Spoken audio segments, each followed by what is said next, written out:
평범한 교회 주일학교를 마치고 집에 가기 전에 만난 오기쁨 박대박 학생. 기쁨아. 안녕. 안녕. 뭐 하고 있었어? 나 비행기 가지고 놀고 있었다. 오. 나는 나중에 커서 비행기 엄청 많이 탈 거야. 나 이번에 엄마랑 해외여행 갔다 왔는데. 난 이번 방학에 아빠랑 하천 갔다 왔다. 나는 스킨스쿠버 갔다 왔거든. 스킨스쿠버 뭔지 알아? 스킨스쿠버는 완전 바다 속으로 들어가가지고 엄청 깊은데 엄청 깨끗한 데서 물고기랑 막 인사하고. 나도 아빠랑 하천 가서 물고기 엄청 많이 잡았어. 아니 거기 그렇게 더러운 데 아니고 여기 엄청 깨끗한 데야. 그래가지고 물고기랑 막 사진도 찍고 물고기 밥도 주고 막 나도 물고기 많이 잡았어. 아빠랑 하천 가서. 응 아니야 여기 진짜 깨끗한다란 말이야. 거기도 깨끗한데. 그래가지고 물고기도 잡고 물고기 한 100마리 봤어. 100마리 보고 막 사진 찍고. 그래서 물이 얼마나 깨끗하냐면 서핑도 할 수 있었어. 그래가지고 너무너무 재밌어가지고 다음에 아빠랑 미국 가가지고 영어 공부하고 하와이 가서 서핑도 하고 그 헐리우드 가가지고 아이언맨 아저씨한테 사인도 받고 우와. 그리고 LA 가서 갈비도 먹을 거야. 갈비? 응. 그리고 이거 뭔지 알아?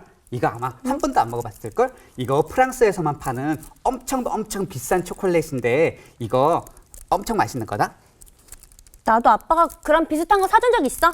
아니야 그거 아니야. 이거 엄청 비싼 거야 가지고 한국에서 쉽게 구할 수도 없는 거라 그랬어. 아니야. 그런 비슷한 거 아빠가 초콜릿 사준 적 있어. 아니야 여기 한국에서 파는 건 다 짝퉁이라 그랬어. 그래서 이거는 엄청 비싼 거여 가지고 많이 먹어도 입도 안 상하고 엄청 비싼 거라 그랬어. 거짓말. 어떻게 100개 먹는데 이빨이 안 썩냐? 아니야 진짜야. 나 집에 이거 엄청 많은데 너 하나 먹을래?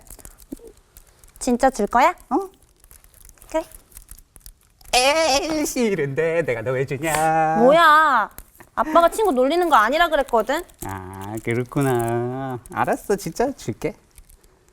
싫은데 내가 왜 너 왜 주냐. 안 줄 건데 이거 엄청 맛있는 거여서 너 안 줄 거야. 그래 너 다 먹어라. 그래 너 다 먹어라. 아 따라하지 마. 따라하지 마. 따라하지 말라고. 따라하지 말라고. 우리 아빠가 친구 놀리지 말라 그랬거든. 우리 아빠가 너 친구 놀리지 말라 그랬거든.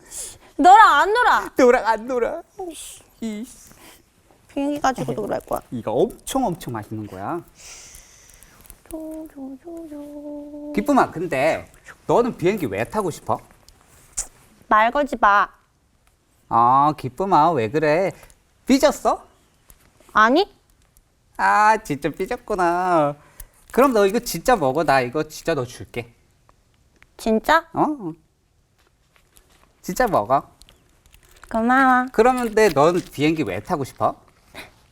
비행기 타면 하늘 높이 멀리 날아갈 수 있잖아. 멀리 날. 놀리지 마. 알았어. 진짜 들을게. 진짜 궁금해서 그래. 진짜요? 응.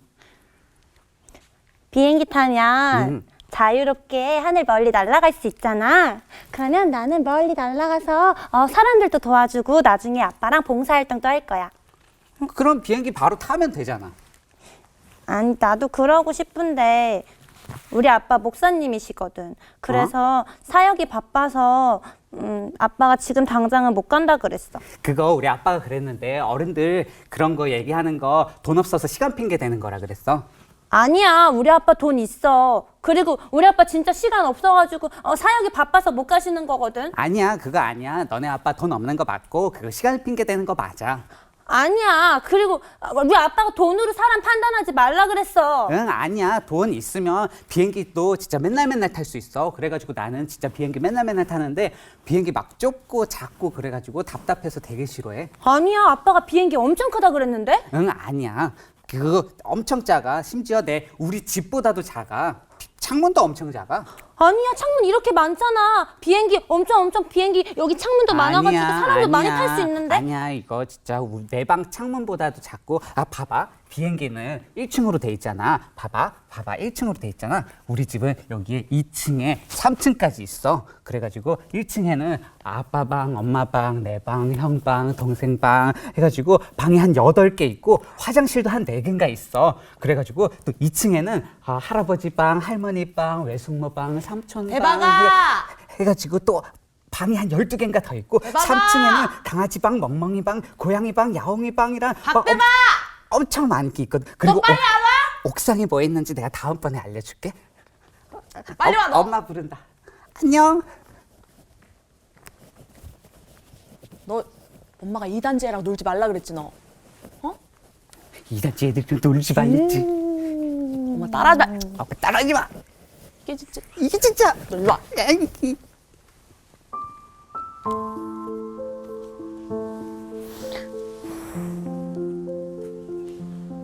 부럽다. 나도 비행기 타고 싶은데.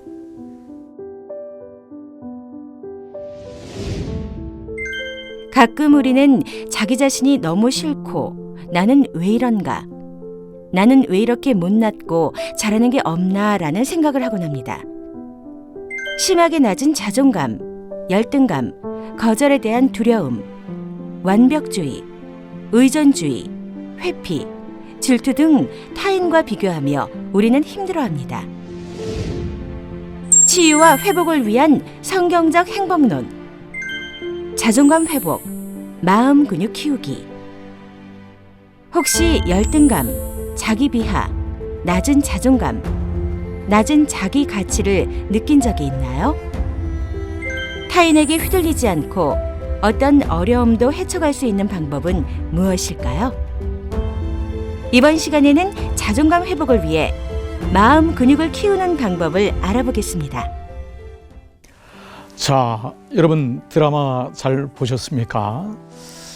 자, 어린 두 아이의 대화 같지만 사실은 이게 어른들의 대화도 마음도 이와 같지 않을까요?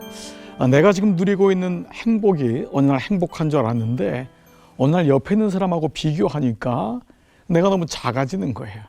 초라해지는 거예요. 내가 지금 여지껏 뭐를 이루어왔지? 라고 하는 자괴감도 들게 되고 괜히 속상하고 또 남의 떡이 크게 보이기도 하고 나 정말 지금 행복한 건가? 라고 하는 생각이 들 때가 참 많습니다. 실제로 우리가 자본주의 시대 속에 살면서 능력과 실력이 위주로 되고 거기에 바로 어떤 부와 귀가 종속된다고 하는 이 도식이 형성된 자본주의 시대 속에 오늘 이 현실의 시대 속에는 이러한 마음이 더 많이 드는 것 같습니다. 옛날엔 다 가난했으니까 그냥 그러려니 했는데 요즘은 내 옆에 너무 부한 사람, 소위 잘 나가는 사람들이 많이 보이게 되다 보니까 내가 중심을 잡지 못하고 늘 비교의식 속에서 때로는 열등감까지 갖게 될 때가 많이 있다라는 것입니다.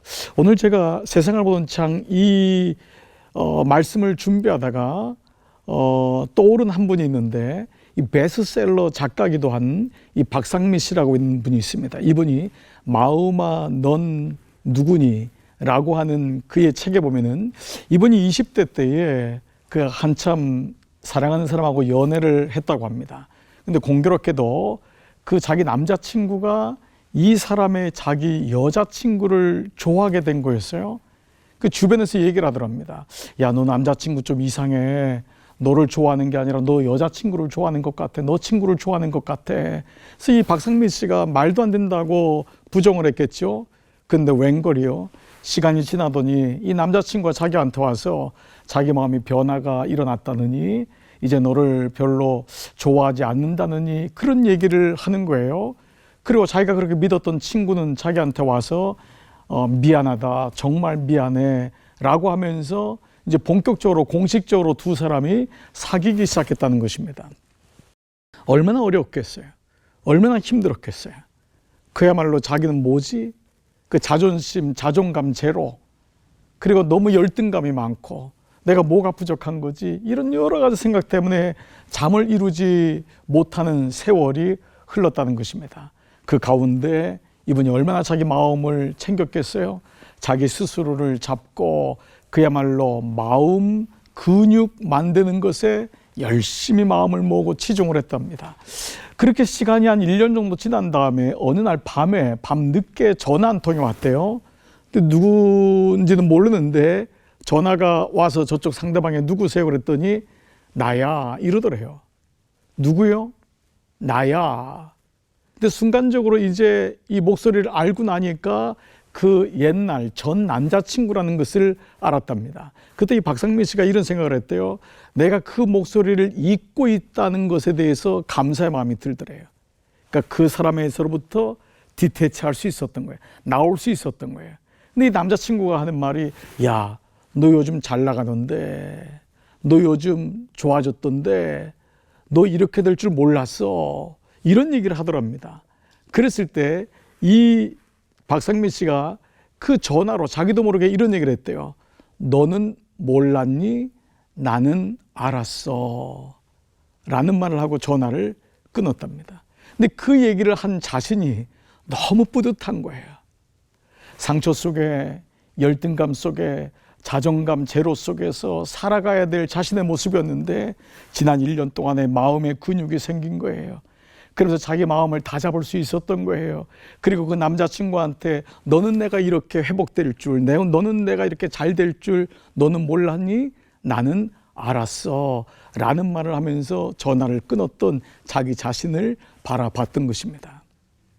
자, 여러분, 오늘 우리가 이 비교가 일상이 되고 내가 가진 것이 작게 보이고 나는 과연 정말 행복한가? 나는 잘 살고 있는 건가? 이런 마음이 드는 이때에 우리는 어떻게 하면은 이런 비교의식이 아니라 하나님이 나에게 준 작은 행복일지라도 그것을 귀하게 여기고 또 우리 일상을 행복한 삶으로 살 수 있을까? 기쁜 삶으로 살 수 있을까? 어떻게 하면 좋을까라는 것입니다. 박상민 씨가 얘기했던 그 부분에서 마음 근육이라고 하는 단어를 썼습니다. 사람은 몸의 근육을 만들려고 얼마나 애를 씁니까? 그러나 정말 소중한 것이 있는데, 중요한 것이 있는데 그것은 바로 마음 근육이라고 하는 것입니다. 우리가 보통 성경 말씀을 묵상한다고 하는 메디테이트란 말은 세 가지의 뜻이 있습니다. 첫 번째는 생각한다, 두 번째는 기억한다, 세 번째는 새긴다. 자, 생각하고 기억하고 새긴다. 그래서 이것을 생각훈련이라고 합니다. 묵상훈련은 뭐냐? 생각훈련이에요. 그것이 바로 마음훈련이고 그것이 바로 영혼훈련이라고 하는 아주 좋은, 가장 베이직하면서도 가장 놀라운 훈련이 묵상훈련이라는 것입니다. 자, 이와 같이 우리 삶 속에는 마음의 훈련이 안 돼 있는 거예요. 마음의 근육이 없어요. 그래서 이런 얘기를 들으면 여기로 쏠리고 저기가 행복하다면 저기가 쏠리는, 마치 어떤 영적 파랑새 같은 그런 삶을 살 때가 많이 있습니다. 자, 이런 의미에서 저는 여러분과 함께 세 가지의 지수를 높이는 삶을 살았으면 좋겠다. 흔들리지 않고, 그리고 비교의식 갖지 않고, 하나님이 내게 주신 삶을 소중히 여기면서 우리가 일상의 삶을, 그리고 주님 만날 때까지 행복한 삶을 살 수 있다면 저는 세 가지의 지수가 높아져야 되는데, 그 첫 번째가 뭐냐면 바로 행복 지수라고 하는 것입니다. 여러분, 우리 모두는 행복할 권리가 있는데 문제는 행복의 지수를 높이지 않기 때문에 우리 삶에 행복이란 단어를 잘 찾지 못할 때가 많이 있습니다. 여러분, 마태복음 5장 보면은 예수님이 산에 올라가서 말씀하셨다 해서 산상수훈이라고 일컫는 말씀이 나옵니다. 그런데 이 말씀을 마틴 루터는 바로 행복 대헌장이라고 명명했습니다. 행복 대헌장. 즉, 첫 번째가 뭐지요? 심령이 가난한 자는 행복하다, 복이 있다. 그렇죠. 천국이 저희 것입니다. 마음의 심령이 가난한 자는 복이 있다, 행복하다. 저희가 천국이 저희 것이다. 또 뭐예요? 마음이 온유한 자는 복이 있나니 땅을 기업으로 받을 것이다. 자, 바로 이 같은 모든 말씀이 그 산상수훈에 나오지 않습니까? 의에 줄이고 목마른 자는 배부를 것이다. 궁유력이 자는 궁유력을 받을 것이다. 마음이 청결한 자는 행복하다. 그 마음이 깨끗하여질 것이다. 화평케 한 자는 복이 있다. 그가 하나님의 아들이라 일컬음을 받을 것이다. 그 말로 복이 있단 말은 바로 행복하다라고 하는 의미인 것입니다. 마찬가지로 예수님이 이렇게 우리에게 행복을 얘기하셨는데, 놀랍게도 너희가 그렇게 될 것이다 라고 하는 것이 미래형이 아닙니다. 여러분, 그 말씀은 원어로도 현재 완료형이에요. 그러니까 현재에 가까운 거예요. 과거부터 지금까지 온 거예요. 심령이 가난한 사람은 지금 너희가 천국이 임할 것이다, 천국이 될 것이다가 아니라 천국인 거예요. 땅을 기업으로 받을 것이 언젠가 땅을 기업으로 받는 것이 아니라 이미 땅을 소유한 자가 되고 있다고 하는 현재적 시점을 말씀하고 있다는 것입니다. 이런 의미에서 행복지수는 뭐냐? 행복을 지금 선택하는 것입니다. 나는 행복할 자격이 있어. 행복은 멀리 있는 것이 아니야. 많은 사람들은 행복을 향해 가고 있어요. 그러나 그리스도인의 행복론은 지금, right now, 여기서 행복하다를 고백하는 것입니다. 여러분 알고 계신지 모르겠는데 강영우 씨라고 여러분 이름 들어보셨죠? 이분은 미국의 장애인 그 행정의 차관보까지 하신 분입니다. 우리나라 분이시죠, 당연히. 이분은 신실한 크리스찬이시죠. 이분이 쓴 자서전에 보면은 그가 눈이 먼 장애우로서 앞을 볼 수 없는 그 어려운 시절을 다 통과하고 미국에 유학을 가고 마침내 그 백악관 행정부의 그 장애우 차관보가 될 때까지의 그 과정에서 그가 가지고 있었던 행복론을 쓰고 있더라고요.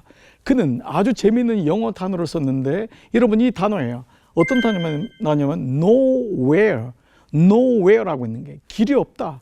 nowhere. 근데 이분은 nowhere가 어느 날 보니까 now here. nowhere가 스페이스를 하나 치니까 now here. 바로 지금 여기서 라고 하는 단어가 보이더라는 것입니다. 사람들은 당신에게 길이 없다고 했어요. 당신은 행복할 수가 없다고 생각했어요. 그런데 now here. 지금 여기서. 그리고 impossible. 불가능해요. 근데 그 단어를 스페이스를 치고 보니까 I'm possible. 나는 가능하다. 라는 단어로 바뀌었다는 것입니다. 그렇습니다. 이것으로 행복을 선택하는 것입니다. 일상의 행복을 갖는 것이죠. 제가 그 유학을 가서 처음에 아주 난처하고 당황스러웠던 경험이 있습니다. 처음 신학교를 갔는데 그 신학교에서 저한테 미술을 드리라는 거예요. 저는 유학을 왔기 때문에 빨리 학업을 마치고 내 본국으로 돌아가야 된다. 나는 학위를 따는 게 목적이다라고 했더니 안 된다는 거예요. 미술을 들어야 된다는 거예요. 나는 목사 한 수를 받고 왔다. 그러니까 이건 필요 없다고 했더니 목사이기 때문에 이 미술 수업을 들어야 된다는 거였어요. 처음에는 좀 당혹스럽고 시간이 아까워서 좀 마음에 좀 불편했는데 어쩔 수 없이 듣게 된 거예요. 근데 들으면서 사실 제 마음에 놀라운 치유가 일어났어요. 그 교수님이 이 얘기를 하는 거예요. 한국의 목사님들에게 그림을 그려오라고 하면은 교회를 일단 그리라고 하면 큰 교회를 그린다요. 큰 주차장. 그것이 그들에게 있는 교회라는 거예요. 근데 이분이 저에게 가르쳐줬던 모든 그림의 숙제들은 아주 작은 것이었어요. 예를 들면 제가 차고 있는 시계, 제 손, 제 발, 그리고 집에 아기가 있냐고 묻더라고요. 그때 아이가 어렸거든요. 그 아이의 자는 모습, 아내의 모습, 옆집 아저씨의 얼굴, 이런 일상에 있는 모습들을 그려오라는 거였어요. 저는 비로소 그때 제 손이 어떻게 생겼는지, 제 아이의 얼굴이 어떠한지, 제 아이의 발가락 모습이 어떠한지, 제 아내의 모습이 어떠한지를 그때 비로소 알기 시작한 거였어요. 놀랍게도 1년 동안 제 마음이 치유되기 시작했어요. 그리고 이렇게 행복하구나라는 것을 알게 된 거예요. 무엇을 소유했기 때문에, 어떤 위치에 올라갔기 때문에 행복한 것이 아니라 내가 행복을 선택하고 내가 행복하다는 것을 지금 여기서 now here, 지금 여기서 고백했을 때 저의 행복 지수는 올라가기 시작했던 것입니다. 자, 이런 의미에서 두 번째 우리가 높아야 될 지수가 있습니다. 그것은 바로 관계 지수라고 합니다. 이 관계 지수는 예수님께서 누가복음 17장에 보면은 바리새인들이 어느 때에 하나님 나라가 임합니까 했더니 예수님이 놀라운 말씀을 하셨어요. 하나님 나라는 눈에 보이는 게 아니라는 거예요. 그리고 여기 있다 저기 있다가 아니라는 거예요. 그러면서 하신 말씀이 하나님 나라는 너희 안에 있다라는 거예요. 근데 우리는 이 말씀을 보통 너희 마음속이라고 생각하는데 이 말의 원어는 너희 마음속이 아니라 너희 가운데입니다. 오목류, 너희들 사이에 있다는 거예요. 그래서 바로 관계지수는 뭐냐면 행복을 위한 우리의 마음속에 있는 놀랍게 올려야 될 마음 중에는 바로 관계지수라는 것입니다. 1938년도에 하버드 대학교에서 무려 174명을 대상으로 해서 관찰을 했어요. 얼마 동안 관찰했냐? 75년 동안 관찰했습니다. 이것을 2015년도에 1938년부터 75년도인 2013년도까지 714명을 관찰한 것을 책으로 쓴 책이 있는데 바로 행복의 비밀입니다. 행복의 비밀이라는 책에 보면 75년 동안 이 사람들이 어떤 사람들이 행복했냐를 추적했어요. 놀랍게도 공부를 잘하거나 부모로부터 재물을 받거나 아니면 어떠한 특별한 것이 아니라 바로 그들은 관계성이 있는 사람이 행복했다라는 거예요. 그 책의 결론이 세 가지예요. 첫 번째는 행복의 기준은 관계에 있다. 그 홀로 있거나 아니면은 그것을 즐기는 사람은 오히려 수명이 짧아지고 행복을 경험하지 못한 고독한 삶은 때로 필요하지만 그것이 아닌 관계의 소중함을 얘기하는 게 첫 번째고, 두 번째, 많은 관계보다 더 중요한 건 친밀한 관계를 갖는 사람이 있느냐라는 것이고, 세 번째 결론은 그 관계는 몸과 마음만이 아니고 두뇌까지도 놀랍게 영향을 끼쳐서 알츠하이머에 걸릴 확률이 8배나 적게 나왔다는 것입니다. 바로 이 책에서 얘기하는 게 뭐지요? 75년 동안 사람을 추구해 봤더니 관계적인 사람이 행복하다라는 거예요. 여러분, 사람 인자를 보십시오. 인간이라는 것도 사람 둘이서 있는 게 인자죠. 간자가 뭐죠? 사이간자입니다. 두 사람이 기대어 있지만 그 기댄 두 사람 사이가 어떠하냐가 행복의 기준이 될 수 있다는 것입니다. 여러분의 관계는 어떠합니까? 바로 그것이 나의 삶 속에서 기쁨과 행복을 유지하는 비밀이 된다는 것입니다. 세 번째로 마지막으로 우리가 한 가지 지수로 올 것은 바로 가치 지수입니다. 사람은 가치적인 일을 할 때 행복을 경험하게 된다는 것입니다. 뇌 과학자들이 알아낸 아주 재미있는 이론 중에 하나가 뇌의 중간에는요, 사람이 즐거운 일을 경험하면 만들어지는 호르몬이 있는데 바로 도파민이라고 하는 호르몬입니다. 그리고 또 동시에 반대로는 스트레스를 받으면은 또 코티졸이라고 하는 호르몬이 만들어져서 불쾌하게 만들어지는 거예요. 그러면 일반적으로 사람은 나는 계속해서 도파민만 만들어지면 좋겠구나 하는데 도파민만 만들어지면은 나중에 이것이 즐거움이 아니라 쾌락이 되기 때문에, 예를 들면 이 쾌락은 더 자극을 가해야 되는 거예요. 예를 들면 섹스라든지 쇼핑이라든지 도박이라든지 오락이라든지 이렇게 뭔가 자극을 줘야지만 기쁨을 느끼는 쾌락으로 빠지는데, 놀랍게도 도파민과 코르젤이 같이 스트레스가 오는데 좋은 스트레스가 됨으로 인하여서 그 삶에 행복이 생긴다는 것을 발견한 것입니다. 바로 그것은 우리가 때로 살면서 어려운 일이 오고 때로 살면서 불편함이 오더라도 그것을 성취해내는 작은 과정 속에서 기쁨을 경험하게 되는 것입니다.